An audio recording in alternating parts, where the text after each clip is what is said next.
स्वागत है आप सभी का हमारे इस YouTube चैनल पर। और 10 का दम जो सीरीज़ आपके लिए आ रहा है ये बिहार पॉलिटेक्निक, उत्तर प्रदेश पॉलिटेक्निक और साथ ही साथ झारखंड पॉलिटेक्निक के छात्र छात्राओं के लिए हेल्पफुल है। तो आज के इस वीडियो सेशन में हम लोग बात करेंगे रैखिक और द्विघात समीकरण के ऊपर 10 इम्पॉर्टेंट क्वेश्चंस का। तो चलिए शुरू करते हैं। सबसे पहला सवाल लेते हैं। सबसे पहला क्वेश्चन है समीकरण x² माइनस 4√3x प्लस 9 के मूल हैं और इसका ऑप्शन है 2√3, √3। फिर अगला ऑप्शन है 3√3, √3। अगला ऑप्शन है 2√3, -√3 और अगला ऑप्शन है 3√3 और -√3। ठीक है, तो चलिए इसको सॉल्व करते हैं।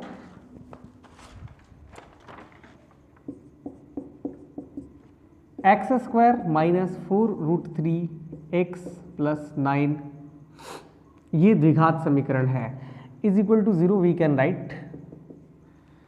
नाउ अब हम लोगों को क्या करना होगा, यहाँ पे इसे हम दो तरह से बना सकते हैं, एक फैक्टर से और दूसरा with the help of the फॉर्मूले की मदद से। तो सबसे पहले हम इसका फैक्टर तोड़ते हैं। फैक्टर कैसे टूटेगा, देखिए इसको और इसको हम क्या करेंगे, दो हिस्से में डिवाइड करेंगे मल्टीप्लाई करने के बाद, जिससे कि आपस में गुणा करने पर ये 4√3 दे दे। इज इट कोई ऐसा नंबर है जिसको मल्टीप्लाई करने पे 9 आ जाए और इसको दो हिस्से में डिवाइड करने पर 4√3 आ जाए? तो है क्या ऐसा, देख लेते हैं। 3√3 और √3 गौर से देखें, अगर आप इसको जोड़ेंगे तो ये 4√3 दे देगा और इसको अगर आप मल्टीप्लाई करेंगे तो ये 9x² दे देगा। देखिए अमूमन ये जो क्वेश्चंस होते हैं ये जब सिंपल रहते हैं तो उसमें डिवीज़न करना बड़ा आसान होता है, लेकिन यहाँ पर चूंकि थोड़ा सा थिंकिंग लेवल को ऊपर लेकर के जाना पड़ेगा, क्योंकि ऐसी कोई डायरेक्ट वैल्यू नहीं है जिन दोनों को मल्टीप्लाई करने पर, मतलब मेरा कहने का मतलब है पूर्णांक, कोई पूर्णांक नहीं है जिसको गुणा करने पर 9x² आ जाए और जोड़ने घटाने पर ये आ जाए। तो इसलिए हमें यहाँ पे रूट का हेल्प लेना पड़ा है। ठीक है, तो 3√3 और √3 क्लियर हो गया। सो x² माइनस यहाँ पे हम यूज़ कर लेंगे 3√3x plus minus √3x plus 9 is equal to 0। अब देखें यहाँ पे x को कॉमन करिए तो हो जाएगा x माइनस 3√3 और यहाँ पे √3 अगर आप कॉमन करते हैं तो यहाँ पे भी मिलेगा √3 में √3 से मल्टीप्लाई होगा 3 3 9। ठीक है, अब यहाँ पे क्या कॉमन दिखता है, x माइनस 3√3 दिखता है और यहाँ क्या दिखता है, x माइनस √3 दिखता है, इज इक्वल टू 0।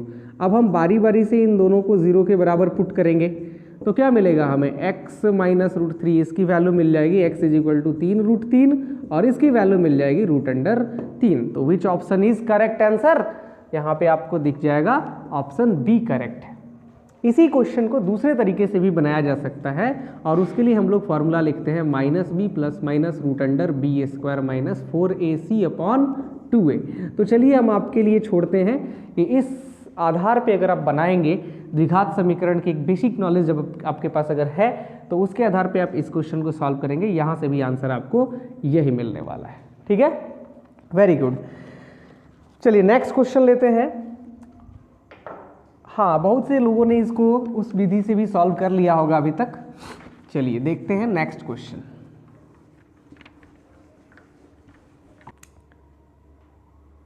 चलिए तो एक और क्वेश्चन हमारे सामने है, यदि समीकरण 2x² minus 8x plus k is equal to 0 के मूल बराबर हो तो k का मान क्या होगा।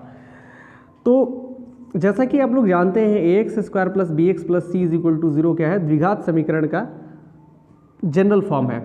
और यहाँ पे मूल बराबर का कंडीशन कब होता है, जब d का मान 0 के बराबर होता है, जब d का मान 0 से बड़ा होता है और जब d का मान 0 से छोटा होता है। तो इस स्थिति में मूल क्या होते हैं, वो बराबर होते हैं, मूल बराबर होते हैं।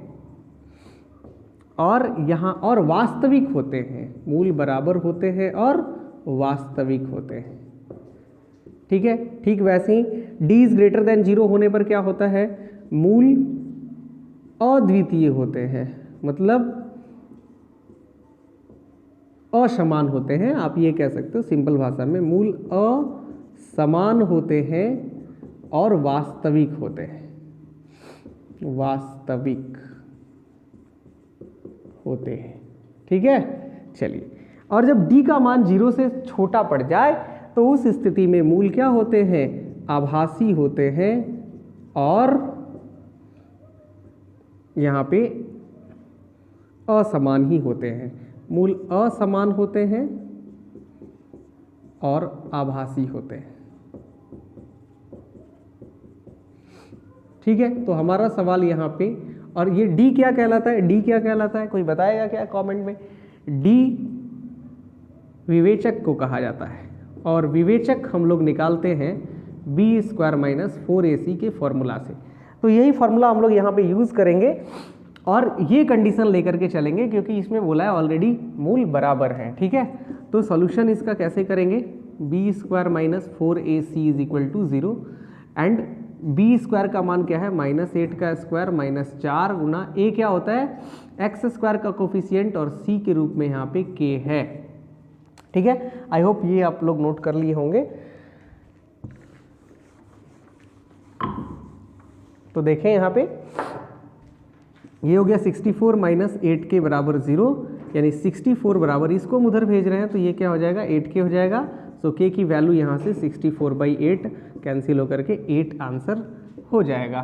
तो यहाँ पे हमारा आंसर कौन सा हो जाएगा, ऑप्शन सी करेक्ट। ठीक है, चलिए एक और क्वेश्चन लेते हैं।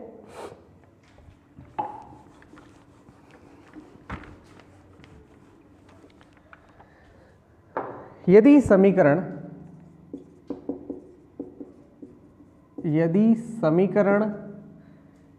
3x² + 5x - 7 = 0 के मूल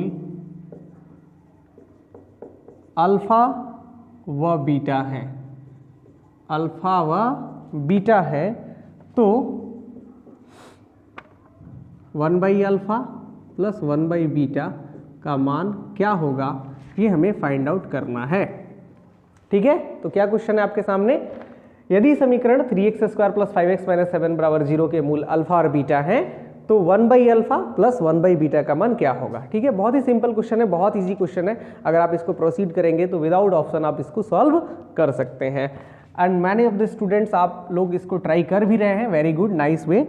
अब देखें यहाँ पे ऑप्शंस है 3/7, 5/11, सी है 5/7 and D none of this, इनमें से कोई नहीं। ठीक है, तो इसका सॉल्यूशन कैसे करेंगे, दिया हुआ समीकरण क्या है, 3x² + 5x - 7 = 0 है। इसी के दो मूल हैं अल्फा और बीटा। तो यहाँ से अगर हम पूछें मूलों का योगफल, मूलों का योगफल, तो आपका आंसर क्या हो जाएगा, मूलों का योगफल यानी अल्फा प्लस बीटा बराबर क्या हो जाएगा, -b/a। What is -b/a, -b मतलब x का कोफिशिएंट और a मतलब x² का कोफिशिएंट। तो जब आप उसको रखेंगे तो यहाँ से वैल्यू मिलेगा -5/3 और मूलों का गुणनफल, मूलों का गुणनफल क्या होता है, अल्फा बीटा बराबर c/a। सो c/a की वैल्यू कितनी हो जाएगी, -7/3। तो मुझे ये दो वैल्यू पता चल गया। अब मुझे क्या निकालना है उससे देख लेते हैं। प्रश्न में पूछा है, प्रश्न से 1/α + 1/β फाइंड करिए। ठीक है, अच्छा एक सवाल आपके मन में उठेगा कि सर इसका अल्फा प्लस बीटा और अल्फा बीटा ही क्यों निकाल रहे हो, बिकॉज मैंने देख लिया यहाँ पे कि 1/α और 1/β हमसे पूछा जा रहा है। अगर हम इसका एलसीएम लेंगे तो ऊपर में मिलेगा बीटा प्लस अल्फा और नीचे मिलेगा अल्फा बीटा, यानी ये मूलों का योगफल है और ये मूलों का गुणनफल है। तो उस स्थिति में हमें मूलों का योगफल और गुणनफल निकालना पड़ा। तो यहाँ पे हम क्या कर लेंगे, alpha beta, beta plus alpha. अब हम लोग मान रख देते हैं, अल्फा प्लस बीटा या बीटा प्लस अल्फा एक ही बात है और इसकी वैल्यू होगी -5/3 upon -7/3। Minus minus cancel, 3 3 cancel, तो इसकी वैल्यू हो जाएगी 5/7। So option C is correct. चलिए बहुत अच्छा, नेक्स्ट क्वेश्चन लेते हैं। तो स्टूडेंट्स आप सभी जान रहे हैं कि हमारा ये जो सीरीज चल रहा है उसका नाम है 10 का दम, और आई थिंक कि ये जो सीरीज़ है आपके लिए बहुत ही हेल्पफुल होने वाली है, बिकॉज यहाँ पे जो भी क्वेश्चंस लिए जा रहे हैं वो कॉम्पिटिटिव दृष्टिकोण से लिए जा रहे हैं, और प्रीवियस ईयर के जो क्वेश्चंस जो एग्जामिनेशन में पूछे गए हैं उन्हीं से संबंधित प्रश्नों को यहाँ पे संग्रहित किया गया है। तो चलिए नेक्स्ट क्वेश्चन लेते हैं इस कड़ी में। क्वेश्चन नंबर 4 क्या बोल रहा है? यदि द्विघात समीकरण के मूल, यदि द्विघात समीकरण के मूल 2 + √5 तथा 2 - √5 है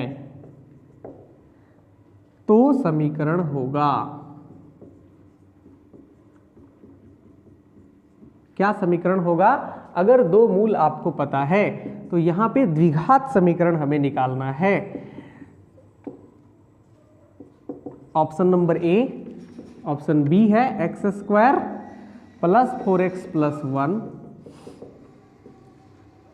ऑप्शन सी है x² - 4x + 1 = 0, और ऑप्शन डी है x²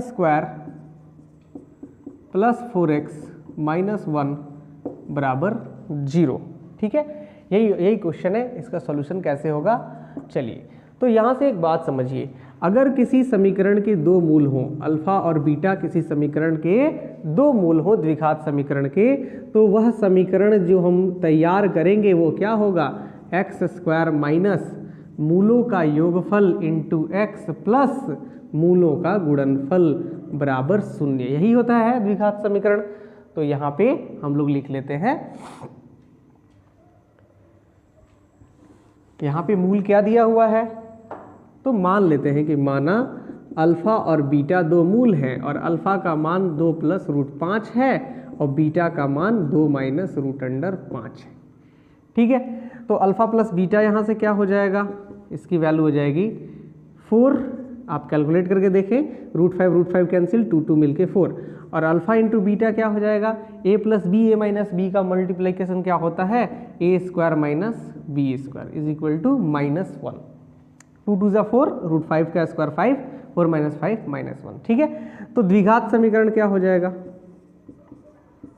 अभीष्ट द्विघात समीकरण,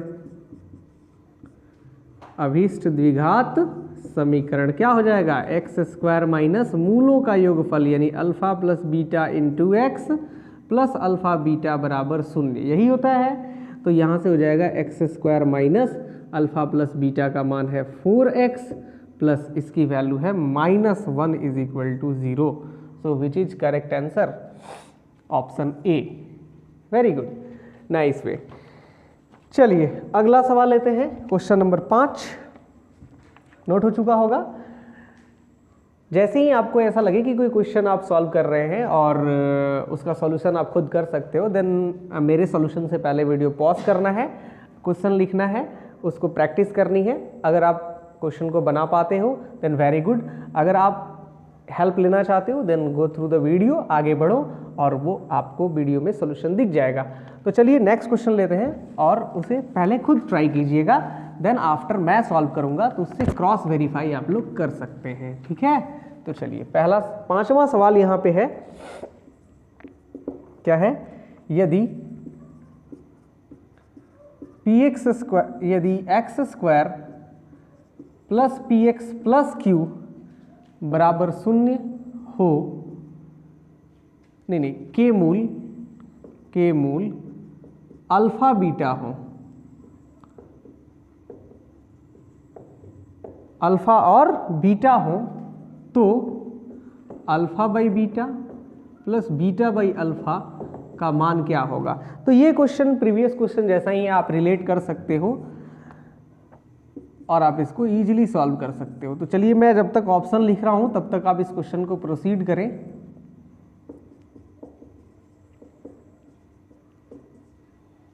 तीसरा ऑप्शन है minus P square plus 2q by Q, और चौथा ऑप्शन है minus P square minus 2q by cube. ठीक है, चलिए सॉल्व करते हैं इसको। बहुत से स्टूडेंट सॉल्व कर चुके होंगे या प्रोसेस कर रहे होंगे, मैं भी आपकी हेल्प करता हूँ। X square minus P x plus Q है, ठीक है, और इसके मूल हैं अल्फा और बीटा। तो हमें फाइंड करना है alpha by beta plus beta by alpha. आप इसका एलसीएम लेंगे तो ये क्या बनेगा, अल्फा बीटा, और जब भिन्न का जोड़ आप बनाएंगे तो आपको मिलेगा alpha square plus beta square by alpha beta. यहाँ पे alpha square plus beta square को भी हम लिख सकते हैं अल्फा प्लस बीटा का होल स्क्वायर, ए स्क्वायर प्लस बी स्क्वायर को लिखा जाता है ए प्लस बी का होल स्क्वायर माइनस क्या लिख सकते हो आप 2ab बाई अल्फा बीटा। ठीक है, अब आप गौर से देखो, ये क्या है, मूलों का योगफल, ये क्या है, मूलों का गुणनफल, ये क्या है, मूलों का गुणनफल। तो यहाँ पे मैं वही करने वाला हूँ, यहाँ पे मैं लेने वाला हूँ मूलों का योगफल, मूलों का योगफल यानी अल्फा प्लस बीटा, और उसका मान क्या हो जाएगा माइनस बी बाई ए। क्या होता है, माइनस बी बाई ए आप यहाँ पे रखो तो मिलेगा पी, और वैसे ही मूलों का गुणनफल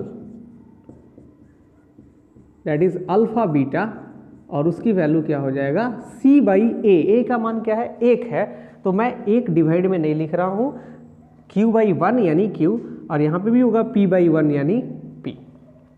ठीक है, चलिए देखिए, तो अब प्रश्न में क्या पूछा है, प्रश्न से alpha by beta plus beta by alpha का मान क्या होगा।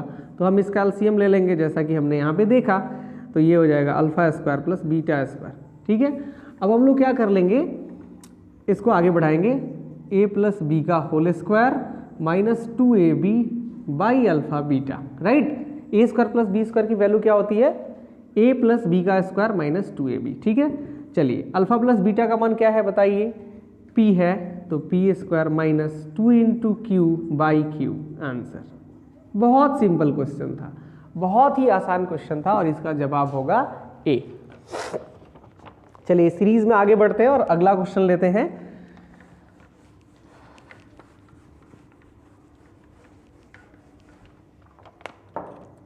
क्वेश्चन नंबर 6, समीकरण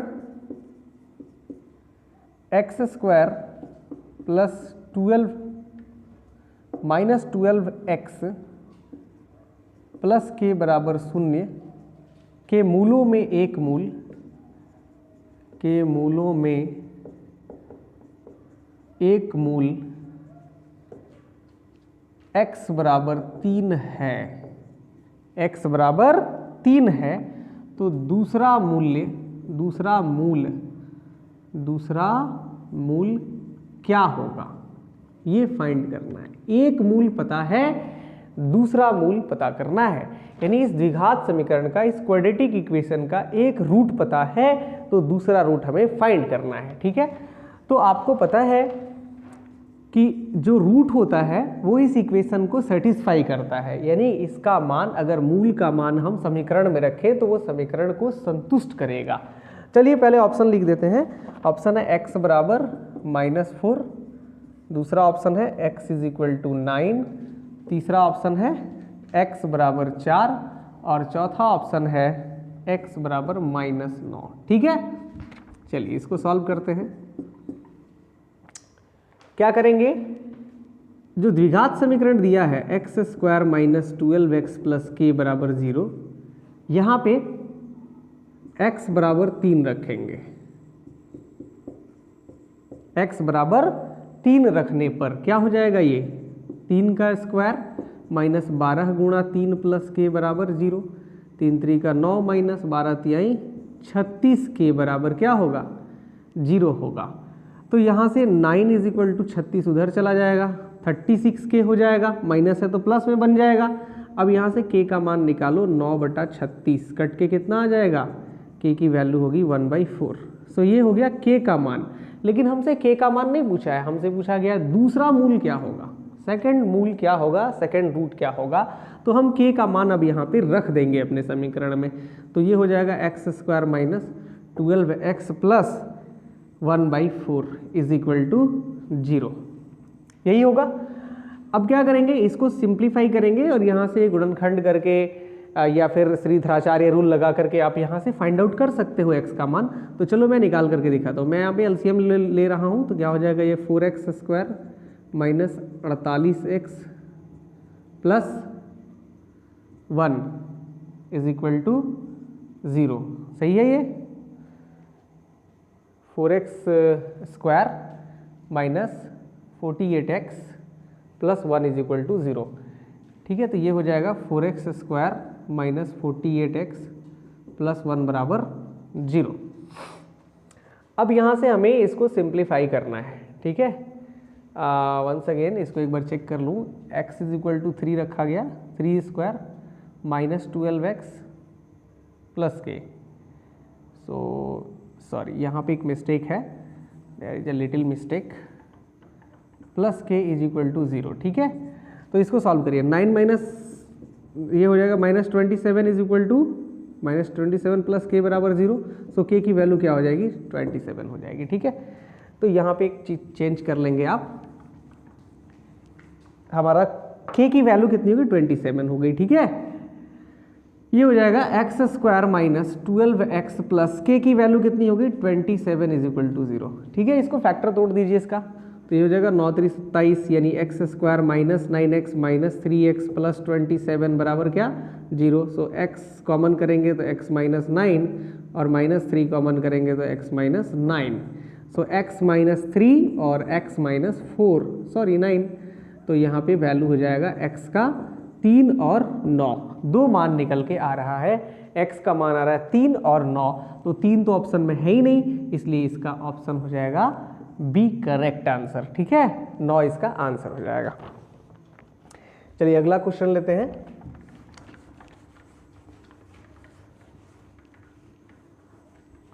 अगर आपको ऐसा लगता हो कि मैं क्वेश्चन को फास्टली प्रोसीड कर रहा हूं, तो आप वीडियो को बीच बीच में पॉज करके देखेंगे, समझेंगे, देन ही उस वीडियो को फिर से अगेन प्ले करेंगे, तब आगे बढ़ेंगे, ठीक है। तो आपको समझ में ज़्यादा आएगा। चलिए एक और क्वेश्चन लेते हैं, क्वेश्चन नंबर 7। और क्वेश्चन नंबर 7 है, एक 2 अंकों की संख्या, थोड़ा ये थ्योरेटिकल है, एक 2 अंकों की संख्या इस प्रकार है कि इनके अंकों का गुणनफल, अंकों का गुणनफल कितना है, 12 है। इनके अंकों का गुणनफल 12 है। यदि दी गई संख्या, यदि दी गई संख्या में 36 जोड़ा जाता है,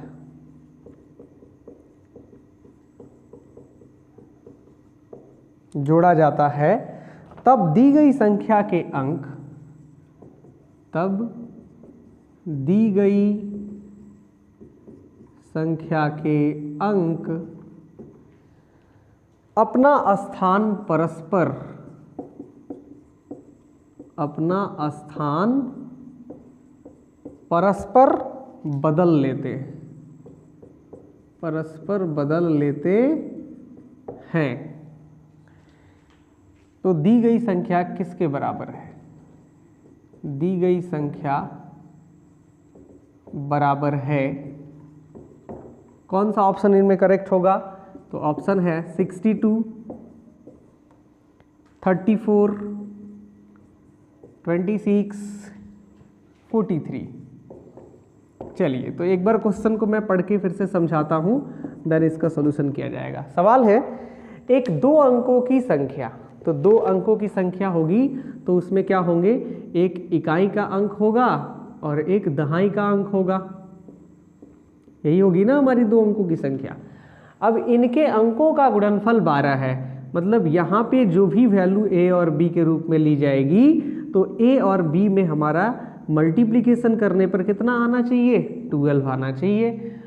यदि दी गई संख्या में 36 जोड़ दिया जाए, यानी इस नंबर में ए बी जो नंबर है, इस ए बी में अगर हम 36 ऐड कर देते हैं तो जो संख्या मिलेगी, कोई यहाँ पे वैल्यू मिलेगा, एनी वैल्यू विल कम, तो वो जो वैल्यू होगी वो ऐसा होगा कि उनमें इस तरह का रिजल्ट हो जाएगा, बी ए, यानी अंकों का स्थान बदल जाए, तो उसे हमें फाइंड करना है। तो दी गई संख्या किसके बराबर होगी।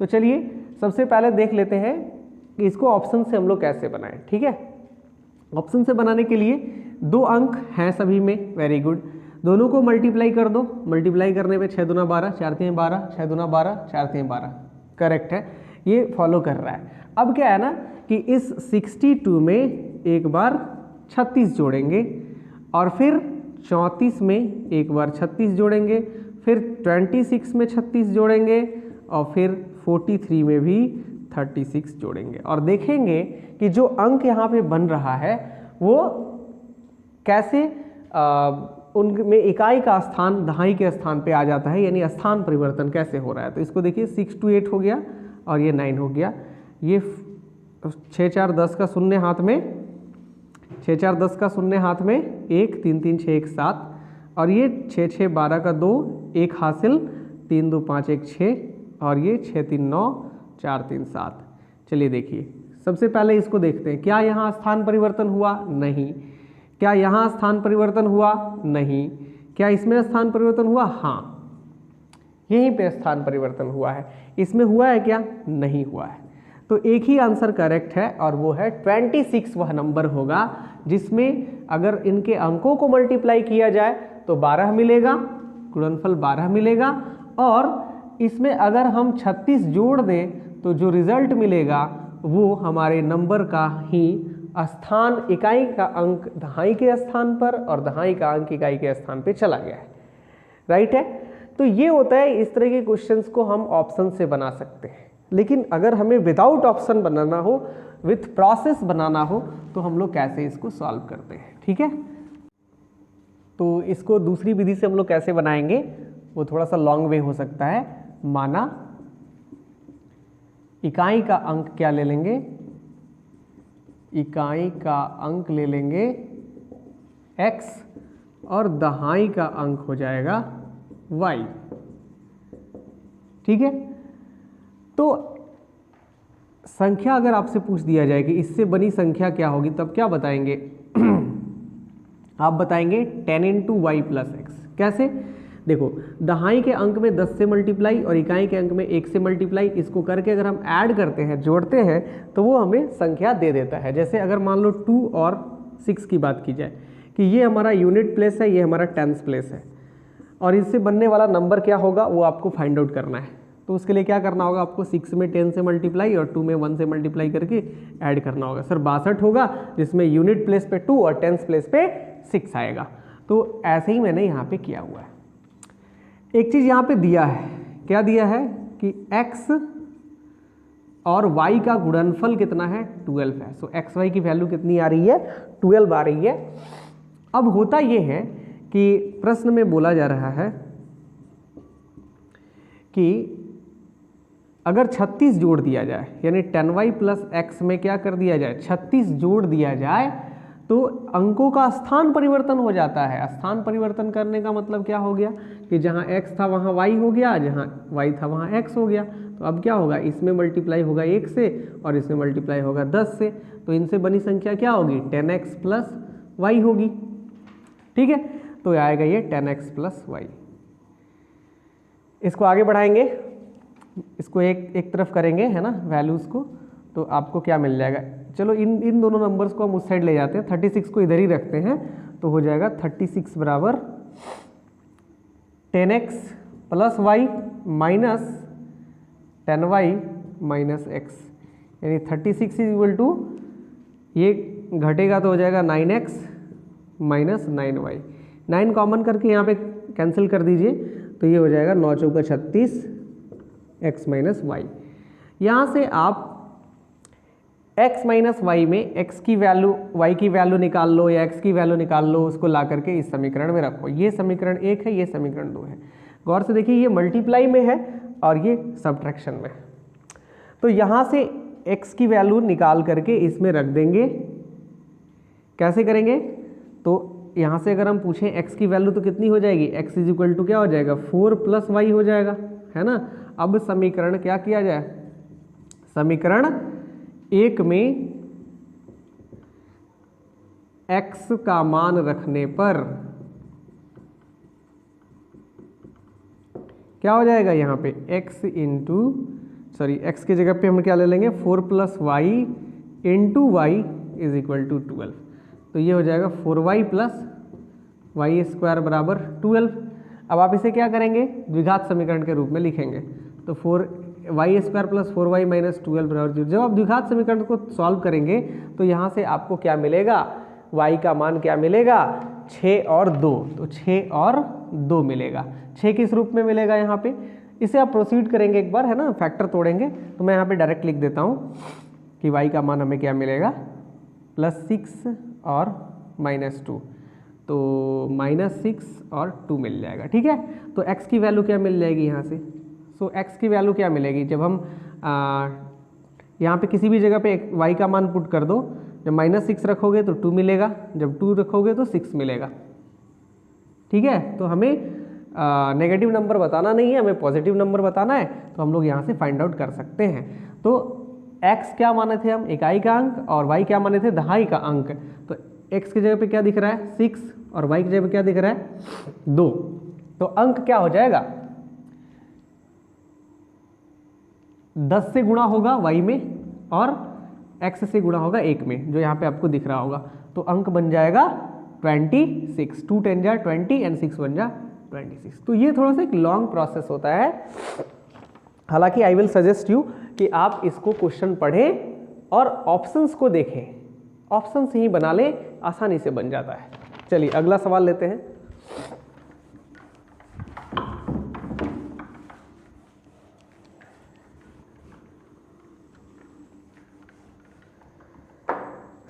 अगला क्वेश्चन है,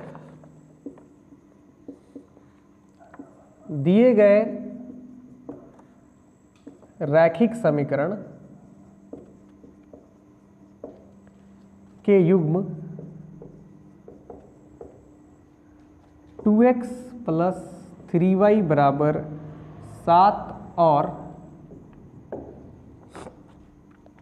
2ax + a + b × y बराबर 8 के अनंत हल हैं, के अनंत हल हैं।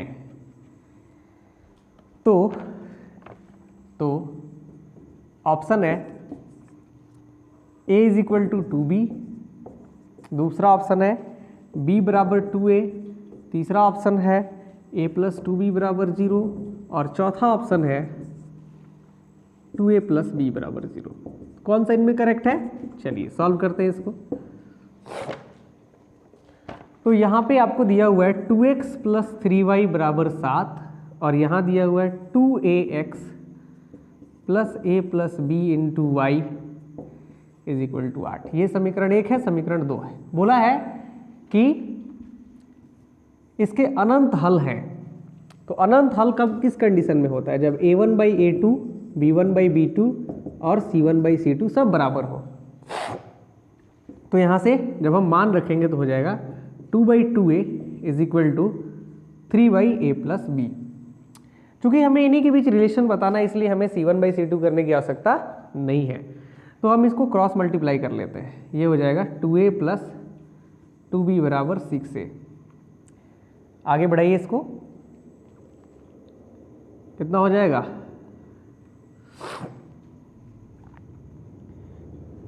6a को इधर लेके आते हैं या फिर 2a को उधर लेके जाते हैं, तो हो जाएगा ये 6a - 2a that is 4a।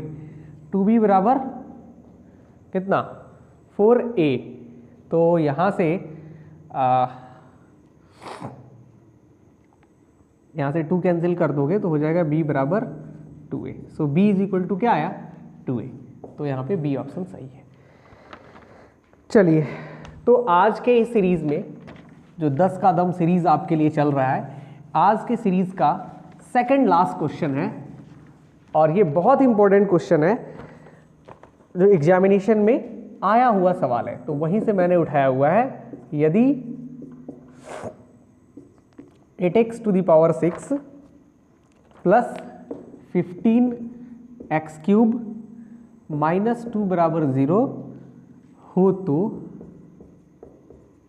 x plus 1/x का धनात्मक मान हमें क्या करना है, फाइंड करना है। ठीक है, तो इसके ऑप्शंस हैं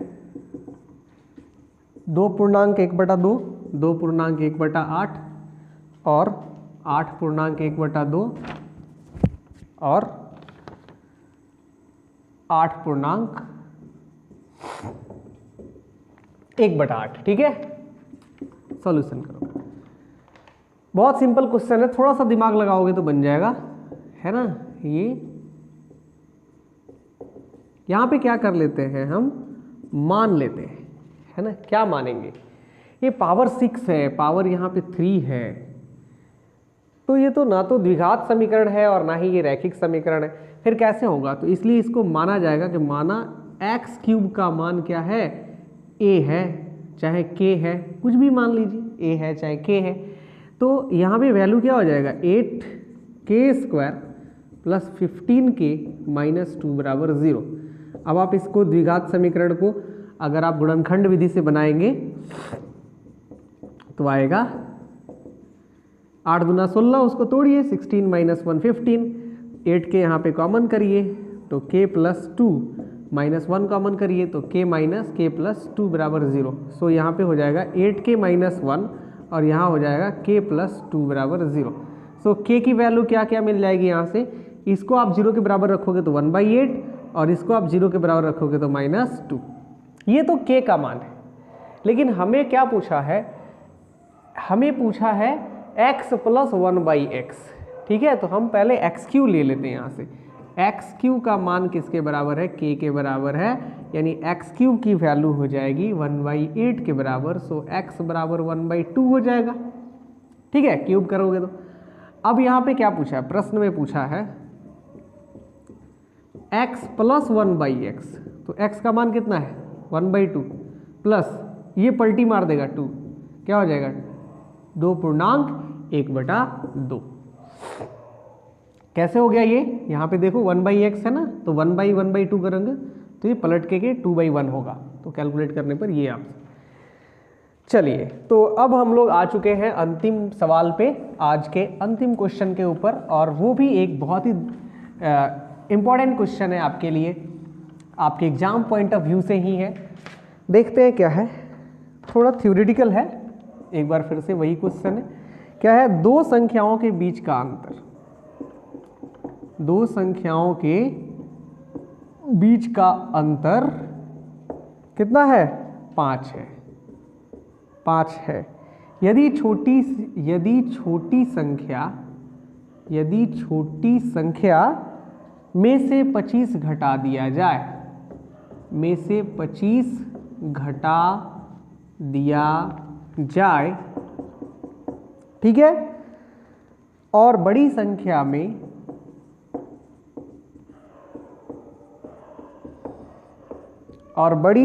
में 20 जोड़ दिया जाए,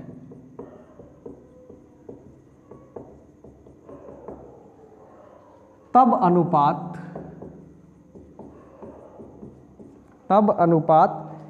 1:2 हो जाता है। ठीक है, तो बड़ी संख्या ज्ञात करो, बहुत आसान क्वेश्चन है, बड़ी संख्या ज्ञात करो। ठीक है, ऑप्शन में लिख देता हूं, 80, 90, सी है 85 और डी है 75।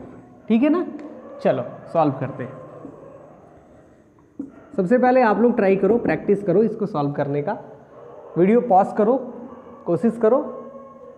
चलो देखो, यहाँ पे दो संख्याओं के बीच का अंतर, तो मैं मान लेता हूँ कि छोटी संख्या x है, छोटी संख्या x है और बड़ी संख्या y है। अब प्रश्न में क्या बोल रहा है वही काम किया जाए, ठीक है। प्रश्न में बोला है कि इन दोनों का अंतर, ठीक है। अच्छा, बड़ी संख्या छोटी संख्या x है, बड़ी संख्या y है, तो दोनों का अंतर क्या हो जाएगा, y माइनस एक्स बराबर क्या हो जाएगा, 5 हो जाएगा। ये हो गया पहला इक्वेशन। दूसरा इक्वेशन वो कहाँ से लाओगे, तो वो दे रहे हैं यदि छोटी संख्या में 25 जोड़ा घटाया जाए, यानी x माइनस 25 किया जाए, ठीक है, और बड़ी संख्या में 20 जोड़ दिया जाए, और बड़ी संख्या में क्या किया जाए, 20 जोड़ दिया जाए, तो y प्लस 20, और इनका अनुपात दिया है तो बटा लगा लेंगे, बराबर 1/2, ठीक है। ऐसे कि इसमें से 25 घटा लिया, इसमें 20 जोड़ दिया, इन दोनों का अनुपात दिया तो 1/2 प्रश्न में बोल रहा है। तो यहाँ से हम तिरछा तिरछे गुणा कर लेंगे, क्रॉस मल्टीप्लाई कराएंगे, तो ये हो जाएगा 2x माइनस 50 बराबर y प्लस 20। तो y को इस साइड लाते हैं, क्या हो जाएगा, ये 2x माइनस वाई बराबर माइनस 50 उधर चला जाएगा, तो 20 माइनस प्लस 50 यानी 70 हो जाएगा, तो 2x माइनस वाई बराबर 70। ये हो गया समीकरण 2। अब आप समीकरण 1 और 2 को दोनों को जोड़ दो। समीकरण 1 और 2 को जोड़ने पर 1 प्लस 2 करने पर क्या मिल पाएगा आपको, y से y कैंसिल हो रहा है, देखो ये प्लस में है, ये माइनस में कैंसिल हो गया, और इसको अगर आप सब्ट्रैक्ट करेंगे तो 2x में से x निकल गया, तो x बराबर क्या हो जाएगा, 70 में से 5 जुट जाएगा, है ना, यहाँ पे जोड़ना ही था हमको ना, तो ये 70 और 5 मिलकर के 75। x की वैल्यू 75, तो y कितना हो जाएगा, x ही मैंने यहाँ पे निकालना था, छोटी संख्या 75 हो जाएगी। अगर बड़ी संख्या पूछी जाए तो हमें इन दोनों के बीच का अंतर 5 है, तो 80 ले लेंगे, तो बड़ी संख्या 80 हो जाएगी, छोटी संख्या 75, बड़ी संख्या 80 हो जाएगी, ठीक है। बहुत अच्छा, तो ऐसे ही जुड़े रहिए हमारे साथ 10 का दम सीरीज में। हम आपके लिए लेकर के आते रहेंगे daily top 10 important questions for cracking the exam. Thank you.